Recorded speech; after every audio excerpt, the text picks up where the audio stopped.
Olá, meus amigos. Agora, conclusão do trabalho Tratado de Latrão, a resolução da questão romana. A conclusão diz assim: o Tratado de Latrão foi um documento legal que pôs fim ao conflito denominado questão romana, que surgiu entre o clero itálico e o Estado italiano, após a retomada das terras que pertenciam aos estados papais na ocasião da unificação. Citação de Kertzer: a questão romana tinha causado problemas para os líderes do país desde que o Reino da Itália, formado das cinzas dos estados papais em 1861, engolira Roma 9 anos mais tarde. Durante o milênio, os papas haviam governado uma larga faixa da Península Itálica.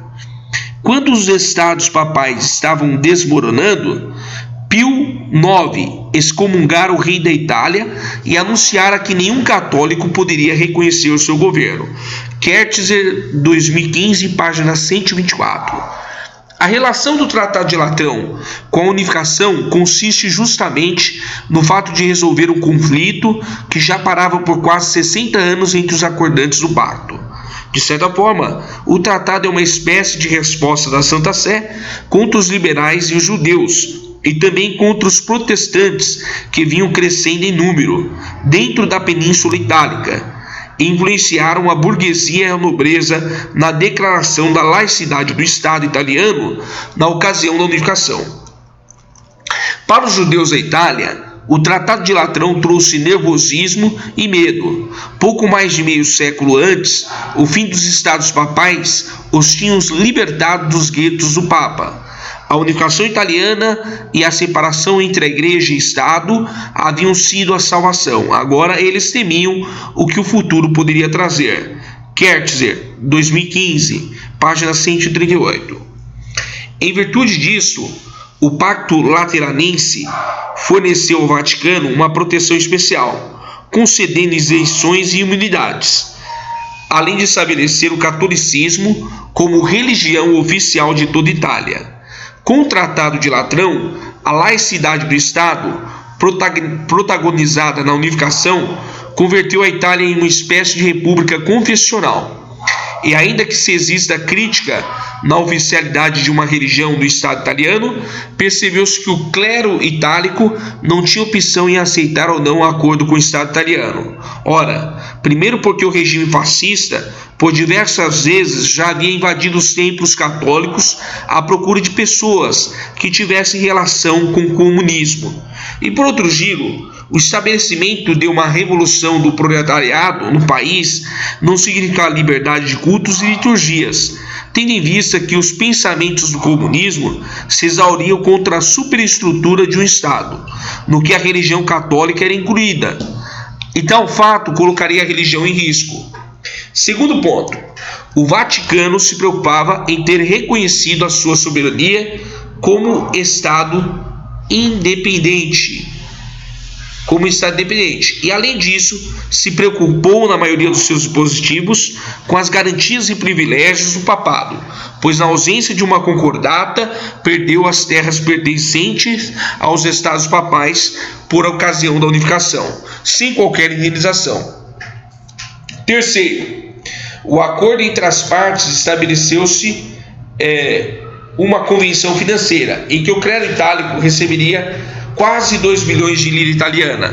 Contudo, não se pode afirmar que o tratado somente existiu para resolver a questão romana, mas forneceu inúmeras garantias e privilégios ao clero, acendendo o conservadorismo que existia na Itália antes da sua unificação, além de ter reconhecido a soberania papal e zelado pelo princípio da não intervenção. Em relação ao fascismo italiano, o Tratado de Latrão tornou a Igreja pacifista em uma espécie de instrumento para a consolidação do poder, colaborando com a verdadeira unificação material e moral do Estado. Nesse sentido, a parceria adicionou à Igreja uma espécie de protecionismo estatal. Tratava-se de um bom negócio para ambas as partes. Citação de Trento: os pactos foram um sucesso para os dois contratantes. O fascismo teve vantagem em termos imediatos de popularidade, alargando a área de consenso para as camadas populares. Entretanto, foi a igreja que tirou maior proveito em longo prazo. Trento, 1986, página 33. De um lado, a igreja facilitava o crescimento do fascismo e coibia com seu apoio uma oposição atuante. Do outro lado, o regime fascista fornecia força à igreja, além de reconhecer a soberania papal e concedia muitos privilégios. Com os dogmas da igreja, a massa populacional era contida no aspecto ideológico, sendo certo afirmar que nas ilustrações paroquiais a figura do Dulce era tida como providência divina. Ou melhor, com os dogmas da igreja, a massa populacional era contida no aspecto ideológico, sendo certo afirmar que nas ilustrações paroquiais a figura do Dulce era tida como providência divina. O acordo, como disse um enviado americano a Roma ao secretário de Estado dos Estados Unidos, foi um triunfo para Mussolini. Estação de Kertzer. Ao encerrar o acordo, como disse o enviado americano a Roma ao secretário dos Estados Unidos, foi um triunfo para Mussolini, ao encerrar a rivalidade e conquistar o clero para o fascismo. Em seu diário, o general Henrique Caviglia, herói da Primeira Guerra Mundial e confidente do rei, apresentou uma visão diferente daquele dia. Esses homens que chegaram ao poder através de golpes de Estado precisam se legitimar através do Vaticano. Kertzer, 2015, página 137. Sob esse enfoque de providência divina, o regime fascista era aceito sem oposição não só pelo papado, mas também pelos fiéis instruídos pelo líder católico. E, para o fascismo, sob o lema de que um reino dividido não prospera, a política clerical fornecia mais força na busca da expansão italiana. Posto isso, se definem os motivos para a igreja apoiar o regime fascista e também as razões para o fascismo procurar o apoio da igreja. A igreja apoiou o regime com as seguintes finalidades: 1. Resolver a questão romana e ser indenizada pela retomada das terras pertencentes aos estados papais. 2. Protecionismo religioso. 3. Imunidades e isenções. 4. Devolução de bens. 5. A declaração da religião católica como oficial em todo o estado. 6. Prerrogativas aos clérigos. 7. Reconhecimento da soberania do Vaticano. 8. A não intervenção do Estado nos cultos. E 9. Expandir o catolicismo e reduzir o crescimento de outras religiões. O regime fascista, por sua vez, procurou o apoio da igreja a fim de 1. Combater a fragmentação do Estado italiano. 2. Resolver a questão romana e indenizar o Vaticano.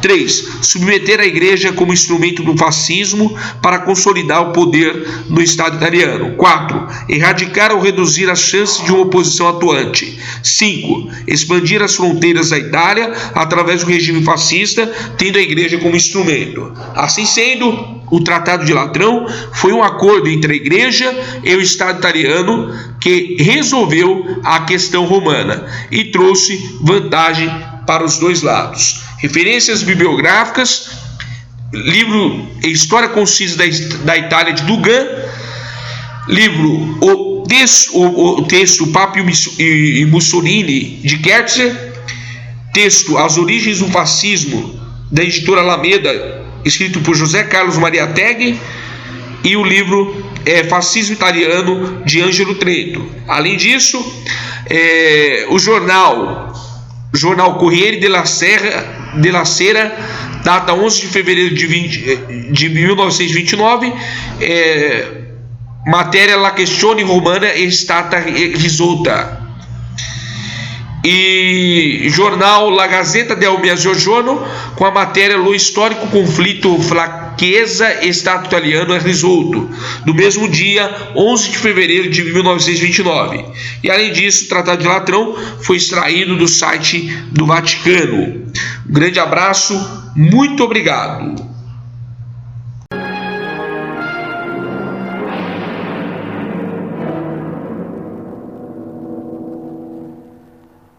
E l'Italia sotto la guida del Littorio, inquadrata in tutte le sue formazioni rivoluzionarie, attingerà i suoi destini, arriverà al benessere, alla potenza